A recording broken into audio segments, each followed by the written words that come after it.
Throw me the ball and watch what I do with it. You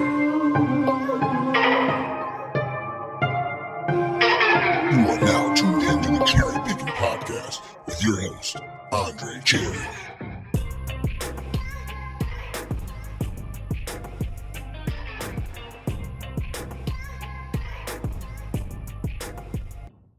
Hey, what's up, everybody? Thank you for downloading another episode of the CherryPickin podcast. I'm your host, Andre Cherry, and I am recording this podcast and re-releasing audio from previous podcasts in relation to the current state of affairs at Temple. If you follow college football, if you follow the Temple program at all, you know there are players leaving left and right. Iverson Clement posted this screen grab on Twitter of his experience with the coaching staff at Temple and the experience he's had with the coaches, and it almost sounds like hazing, to be honest. If you want to look at my Twitter, you can find what I'm talking about. I posted what he had put out there on social media. Jaden Blue, the sensational wide receiver for the Temple program, he left like last week. DeJuan Mathis, a transfer into the program for this season, just announced that he will be transferring out of the Temple program. So there's some stuff going on that is really alarming. If you follow the Temple football program, if you are invested in this team, you've seen this stuff happening for the last 2 or 3 seasons now. And I posted this the other day. This is atomic level bad. This is atomic levels bad. I mean, this is ridiculous. And I'm reposting, re-releasing my thoughts on the Temple football program from last year. So I've got a sound clip that I'm going to play for you. This is my thoughts last year about the state of Temple's football program. Last year. And then I'm going to re-release some additional audio from this year on my thoughts about the Temple football program, because I think a change is coming. I think something is coming. I think some folks that are close to the program, fans of the program, would want to see a change made immediately, like yesterday. I'm not sure if that will happen, but I just have a feeling that something is going to come. So I would just say stay patient. If you want a change to happen, it might be coming at the end of the season. It could come earlier than that, truthfully. But this is bad, really bad.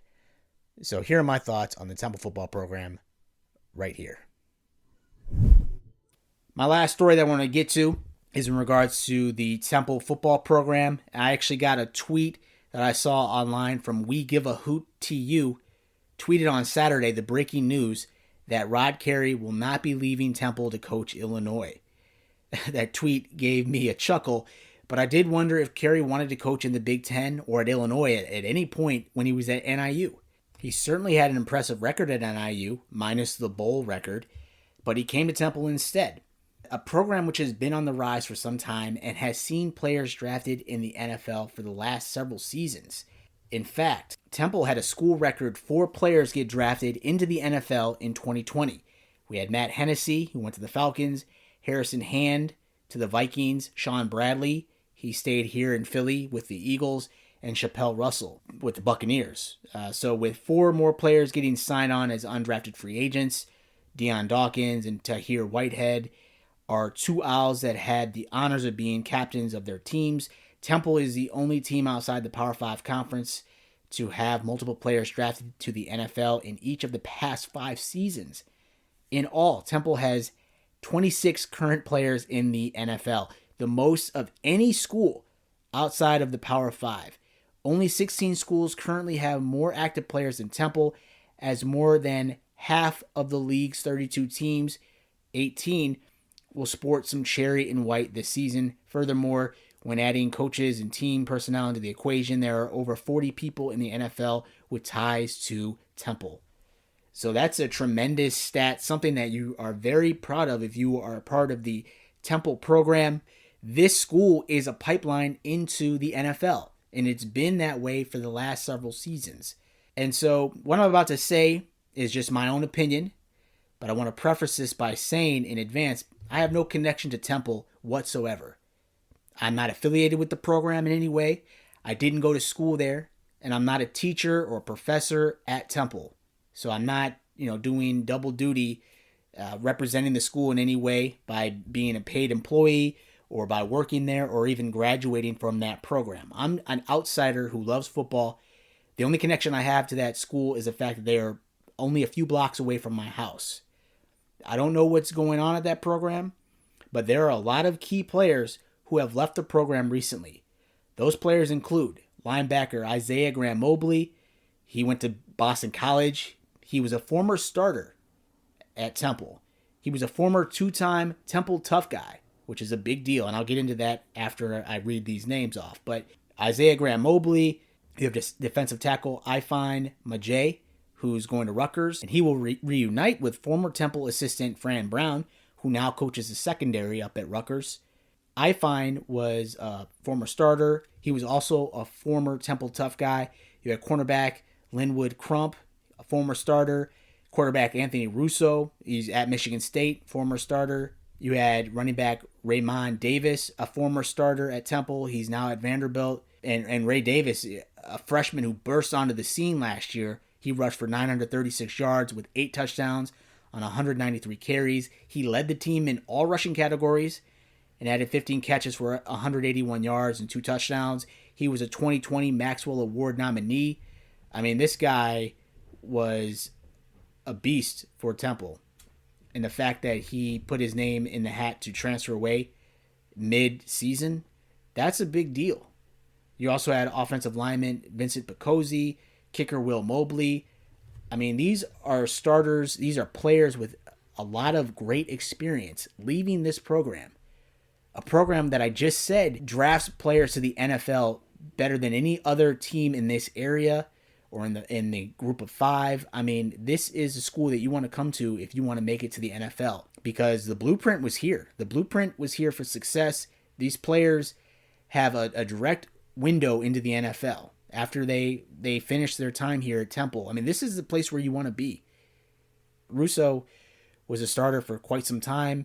That's a lot of experience out of your backfield that is gone with Russo leaving and Ray Davis. And then the defense, I mean, we were seeing defensive standouts get drafted from Temple. Why would Isaiah Graham Mobley leave this program? I just told you he's a former 2-time Temple tough guy. And the phrase Temple tough is synonymous with the fight and grit of Temple's football team. It was coined by legendary Temple basketball head coach John Chaney, who teams also were noted for their hard-nosed, lunch-pail passion by which they played. So it's a huge honor to be a Temple tough guy, and you have a 2-time Temple tough guy, former starter, putting his name into the transfer portal to leave the program. Something just doesn't sit right with me when I hear that and when I see all these names leaving the program. And as you know, the NCAA did have a rule this season that this season in particular, for 2020, won't count towards a player's eligibility, which grants players another season. So, I mean, we've seen huge numbers of players leaving programs to get another shot somewhere else. And so with this free year of eligibility, it makes sense that players would want to leave. You know, that's not only on Temple's program, but other programs in college football. But the players that I'm mentioning are starters, players that have experience, meaningful experience in the American. That is a problem. I'm not talking about backups leaving. I'm talking about Ray Davis, Anthony Russo, Isaiah Graham Mobley. I mean, these are players that started for Temple. You want that experience, don't you?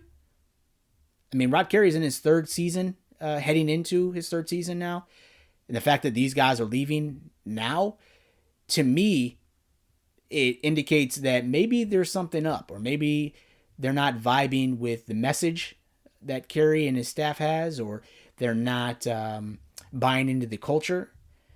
But it's just something that I want to call out for several reasons because, you know, this program has been a hotbed and a pipeline into the NFL, and you're losing players that will probably get a shot, if not get drafted, you know, get a chance to reach the NFL. But I'm just calling out the fact that that's something you're going to want to watch closely as we move forward here under the Carey tenure at Temple. And it probably won't be hard for you to find players that are, speak well about the program, but you probably most assuredly won't find any players that are going to speak negatively about Temple while they're on their way out. It just doesn't make sense. You don't badmouth your team or your coaches, more specifically, when you're leaving a program to go to another program. So you're not going to find too many instances of players badmouthing the coaching staff. You can find some comments, though, on Twitter. If you search well enough, you can find some of those comments. But I just want to call out that sometimes you got to read between the lines of what's going on. And that's just a lot of talent leaving the door, which has me concerned. If you're a Temple fan, I would be concerned for that. Cherry enters into his third season. He just finished his second year on a 6-year deal with Temple, so it's about $2 million per year.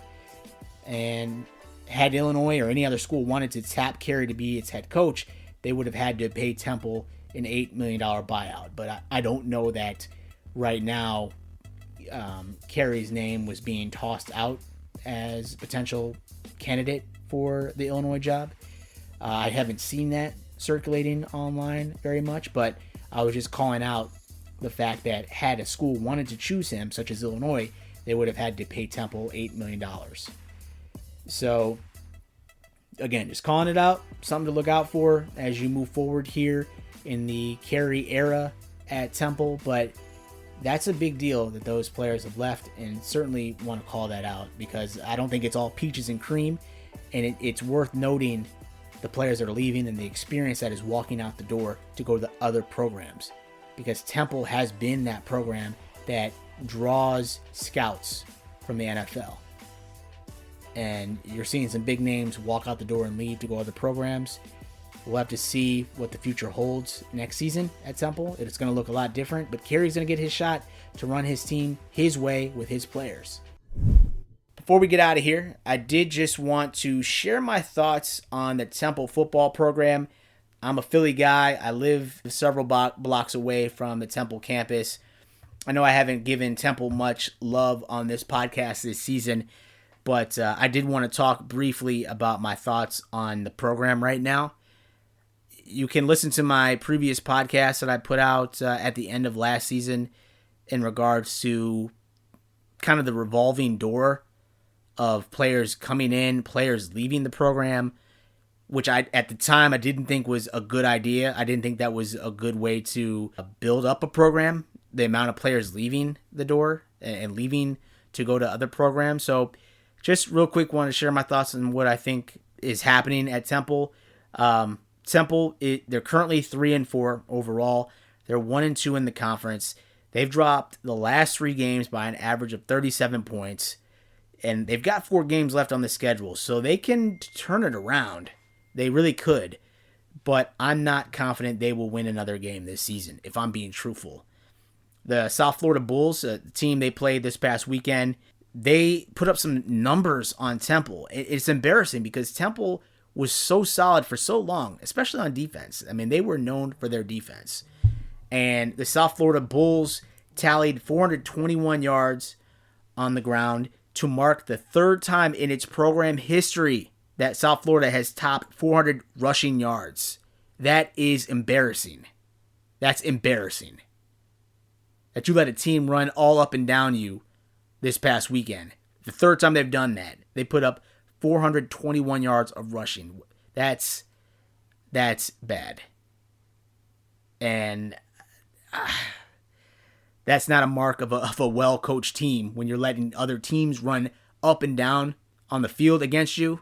421 yards, damn. Rod Carey, he was a good coach at Northern Illinois. You know his resume. He was pretty solid coach there for the Huskies out in DeKalb. But in his 3rd season at the program at Temple, he is currently 12-16 during this 3-year stretch that he's been at the program. I tweeted this out yesterday, and I'll read it to you again today. Temple's program has been trending in the wrong direction for a while now. It's sad considering how successful this program has been in recent history. In their 3 straight losses, the Owls were outscored 135 points to 24. you got to wonder what the new AD, Arthur Johnson, is thinking right now. A ton of player turnover last season, which that concerned me. That was a red flag to me. And I even said this when Kerry was announced as a new head coach. I wondered, truthfully, why Kerry wanted to come to Temple from NIU. In my opinion, everything he accomplished with the Huskies, like it seemed like a lateral move to come from NIU to go to Temple. And that's no dig on Temple, that's no knock on Temple or anything. But Kerry was a pretty damn good coach for Northern Illinois.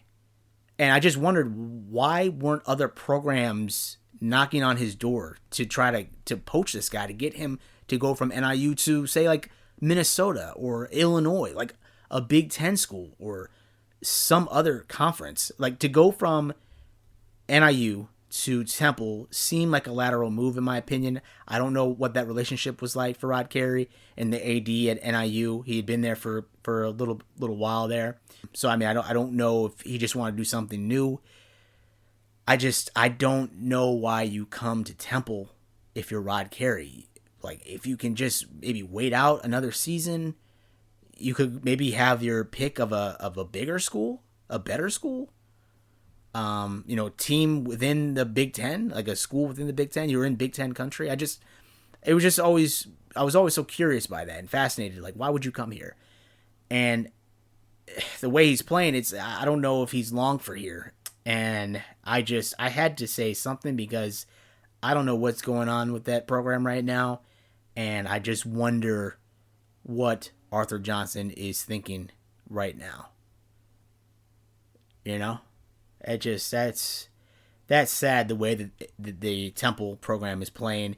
When Ray Davis, a running back, he was a sensational running back for Temple a couple years ago. When he came in as a freshman, he was great. When he leaves during the season, he transfers out. Like, what's going on here?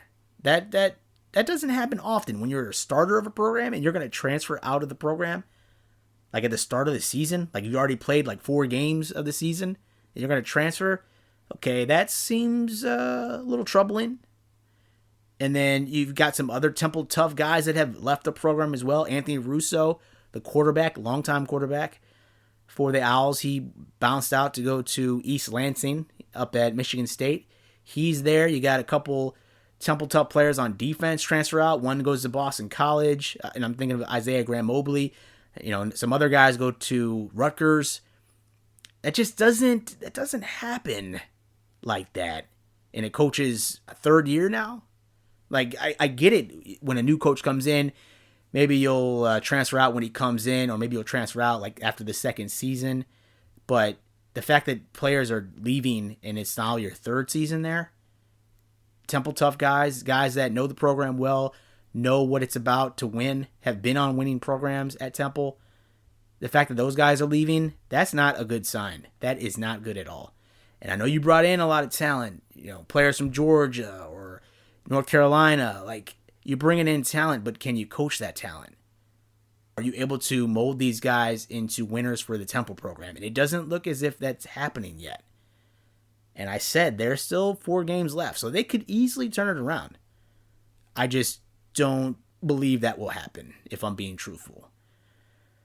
So what does Temple do from here? If you're a fan of the program or if you're the new AD, what do you do? You have to take a hard look at where this program has been these last 3 years, and you have to figure out if this is the direction you want to continue going in. But that's no good. Before I get out of here, I do just want to mention real quick here, there has been a lot of noise, a lot of activity around the Temple football program, a lot of fan activity on Twitter, that is, about the state of the program for Temple football. I've got accounts following me that say Fire Rod Carey on Twitter. Like, it's gotten pretty bad at Temple right now. People are looking for a change. They're hoping Arthur Johnson, the first-year AD for Temple, makes a change this season.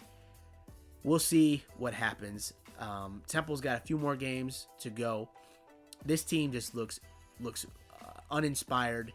They looked unmotivated, and they are getting blown out. The doors are getting beat in on Temple every week.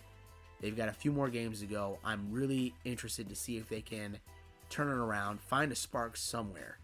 But it is looking pretty bad for the Temple football program right now. And I don't know what the answer will be, but I know something has to change. Something has to change because there are folks in the media saying that Temple should scrap the football program and just focus on basketball, which seems pretty crazy because they've had a tough couple of seasons. I'll give you that. But this program has churned out some NFL studs. This team has been competitive in years past. They've had a number of great coaches come through the doors at Temple. And the fact that people are so quick to say that it should be scrapped, the program should be scrapped, I don't know where it's coming from. Maybe I'm not as close to that discussion as I need to be. But that just seems pretty ridiculous to just say we need to scrap the football program, focus on basketball. I think if Temple can get back on track, re-energize this program, I don't think this program is too far away from saving. I think it can be saved, you can turn it around, but something has to happen pretty damn soon here because this is ridiculous. You're getting embarrassed every week. This team looks terrible, and it's not due to a lack of player effort. I'll just say that.